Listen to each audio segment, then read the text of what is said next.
বাসার ছাদে ছোট বাচ্চা খেলছিল, সেই বাচ্চাকে শুট করা হলো হেলিকপ্টার থেকে। এবং এই পুরো জিনিসটাকে এবং সহিংসতা বাড়তে থাকলো। এবং তো আমাদের দেশ কিন্তু 3 থেকে 4 দিন, অলমোস্ট 4 থেকে 5 দিন আসলে একেবারে কোনো রকম আইন শৃঙ্খলা বাহিনীর সাপোর্ট ছাড়া, কোনো রকমের অভিভাবক ছাড়া কাটিয়েছে। এবং আমি আশা করি যে এটাতে অবশ্যই হাইকোর্ট নজর দিবেন। এবং আমি খুব শীঘ্রই দেখতে চাই যে অবশ্যই বাচ্চার উপরে বাবা মা দুইজনেরই যাতে গার্ডিয়ানশিপের ওনারশিপটা থাকে। এবং আমার সাথে ফ্ল্যাগ ছিল বাংলাদেশের, আমি সেটাকে জড়িয়ে নিলাম। আমার কাছে মনে হলো আমি রিলিফড, এতগুলো মানুষের প্রাণ বেঁচে গেল। So you shouted for students from early stages of the movement. You walked alongside them to show your solidarity. What was it to take you there? ওই সিচুয়েশনে বাসায় বসে থাকা সম্ভব ছিল না। তো সিচুয়েশনটা কি ছিল? সিচুয়েশনটা ছিল যে ছাত্ররা একটা খুবই যৌক্তিক দাবি নিয়ে পথে নেমেছিল। তারা কোটার বৈষম্য বিরোধী কোটা আন্দোলন করছিল। তো ওই আন্দোলনের উপর আহ নির্বিচারে ছাত্রদের উপর গুলি চালানো হলো। এবং প্রকাশ্যে গুলিটা চালালো হচ্ছে পুলিশ। এবং তার পরের দিন বাসার ছাদে ছোট বাচ্চা খেলছিল, সেই বাচ্চাকে শুট করা হলো হেলিকপ্টার থেকে। এবং এই পুরো জিনিসটাকে এবং সহিংসতা বাড়তে থাকলো। এবং পুরো জিনিসটাকে সরকারের পক্ষ থেকে কোনো রকমের অ্যাকনলেজ করা হলো না।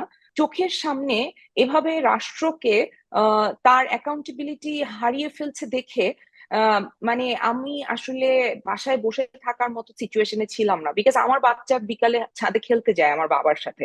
তো ওই বাচ্চাটার জায়গায় আসলে আমার বাচ্চা থাকতে পারতো, এবং আমিও আমার অধিকার চাইতে হয়তো কখনো রাস্তায় নামতে পারতাম। এবং ওই মানুষটার জায়গায়, আবু সাইদের জায়গায় আমি থাকতে পারতাম। কারণ রাষ্ট্র কিন্তু নির্বিচারে, এরকমও না যে আসলে তার হাতে কোনো আর্মস ছিল কিংবা সে কোনো নাশকতা করছিল।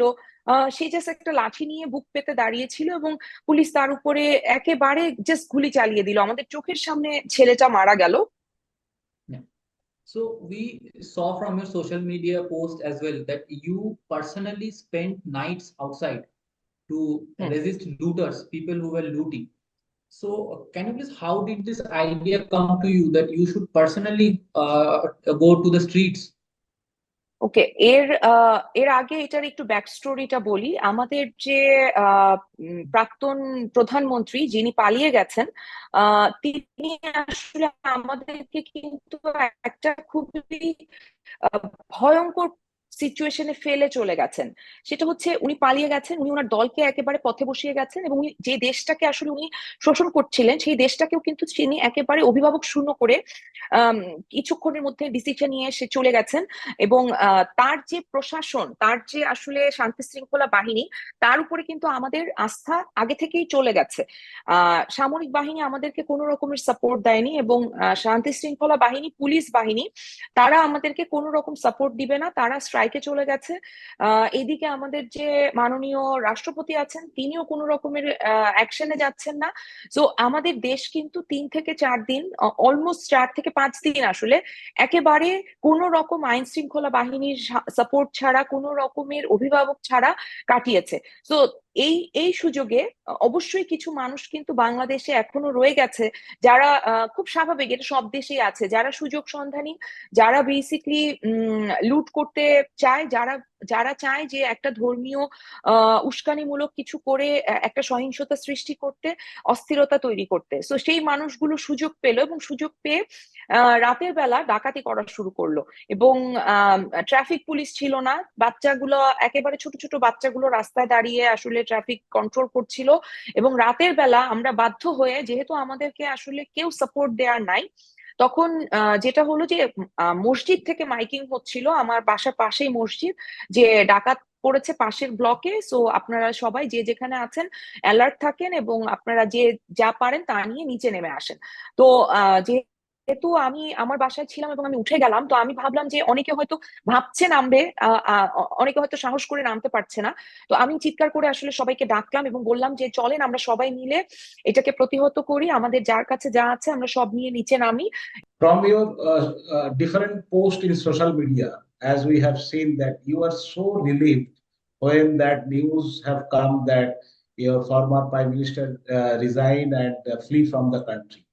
Why it's like you are so much relieved.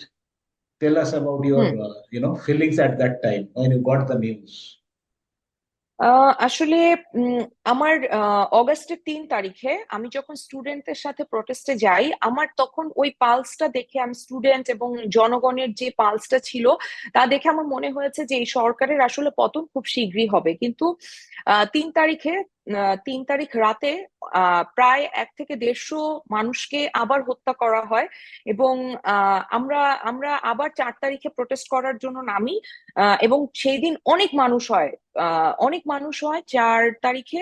কিন্তু আমাকে 4:30টার সময় বলা হলো যে আমার, এবং ততক্ষণে আসলে এক দফা এক দাবিতে চলে গেছে স্টুডেন্টরা। যখন 3 তারিখে একেবারে মানে গণহারে সবাইকে শুট করা হচ্ছিল, তখন তারা বলেছে যে না, আমরা এই স্বৈরাচারী সরকারের পতন চাই, আমরা এই সরকার চাই না, প্রধানমন্ত্রীকে পদত্যাগ করতে হবে। তো সকালবেলা আমাকে আমার বাড়ি থেকে কিন্তু বের হতে দিবে না, আমার মা আমার বাচ্চা একদম চিৎকার করে কান্না শুরু করলো, আমার বাবা কিছুতেই যেতে দিবে না। তারপরে আমি তাদেরকে আশ্বস্ত করলাম যে ওকে, তারা ভয় পাচ্ছে যে আমাকে সরকারি যে আর্মড যুবলীগ কর্মীরা আছে তারা আমাকে শুট করবে অথবা পুলিশ শুট করবে, এটা আমার বাবা মার ভয়, অথবা আমাকে অ্যাসিড মেরে দিবে, বিকজ এরকম আমাকে বিভিন্ন রকমের হুমকি দেয়া হচ্ছিল লাস্ট কিছুদিন। তো তারপরে আমি আমার বাবাকে কনভিন্স করলাম, আমি তাকে বললাম আমি বোরখা পরে যাব, আমি হিজাব পরে যাব। এবং আমি কিন্তু একটা বোরখা পরে হিজাব পরে বের হয়েছি সকাল 10:30টায়। তখন আমার কাছে একটা ফোন আসে যে বাঁধন, তুমি একটু যেখানে আছো সেখানে স্টে করো। ফোনটা করে সারা আপা নামে একজন, উনি আমাদের একজন প্রডিউসার। সো উনি আমাকে বলে যে তুমি সেখানে ওয়েট করো, কারণ আমাদের যে সেনা প্রধান উনি জাতির উদ্দেশ্যে ভাষণ দিবে, আর এই ভাষণ একবার একটা কারণেই দেওয়া হয়। তো মানে আমরা আশা করছি যে সম্ভবত উনি রিজাইন করেছেন। তো তখন আমি আসলে রাস্তায় বসেছিলাম কিছুক্ষণ।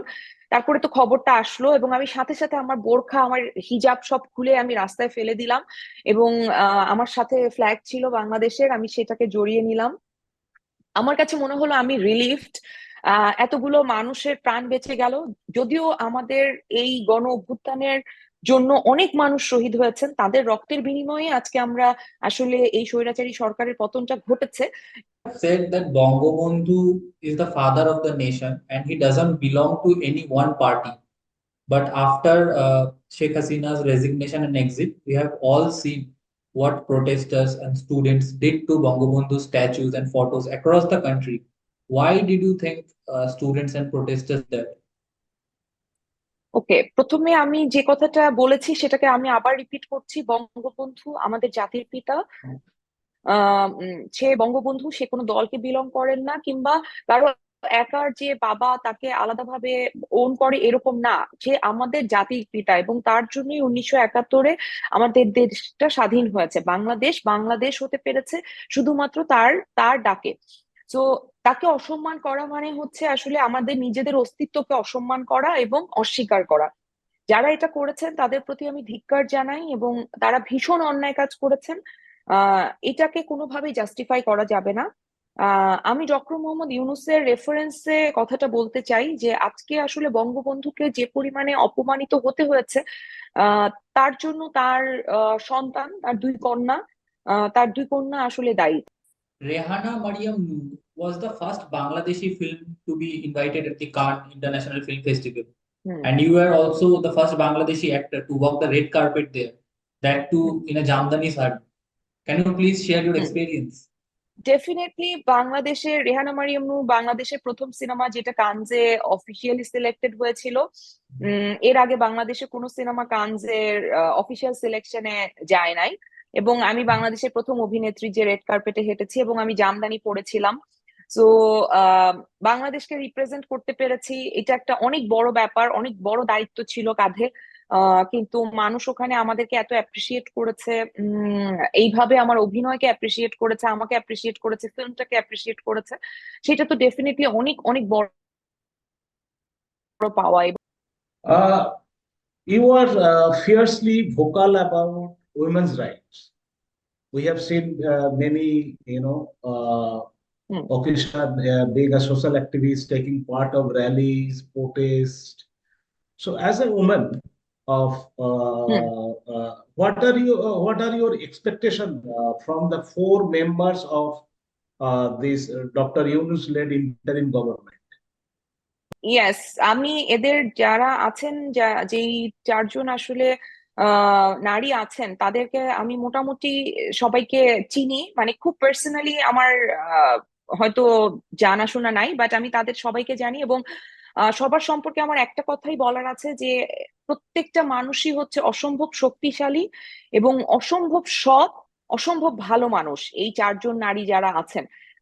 তো আমি খুবই আশাবাদী যে আমাদের যে সমস্যাগুলো আছে, যেটা ডিপ রুটেড, এটা কিন্তু একদিনে যাবে না, একদিনে দূর হওয়ার বিষয় না, বাট সেগুলো নিয়ে আলোচনা শুরু হবে এবং সেগুলো কিভাবে আসলে সমাধানের দিকে যাওয়া যায় সেই দিকে যাবে। So you are the first single mother in Bangladesh who have the full custody of a child, and also based on your appeal, full guardianship, yes, full guardianship, full guardianship. yes. So based on your appeal, Bangladesh High Court also changed the country's guardianship law. So what does it mean for you? Definitely এটা প্রথম ছিল।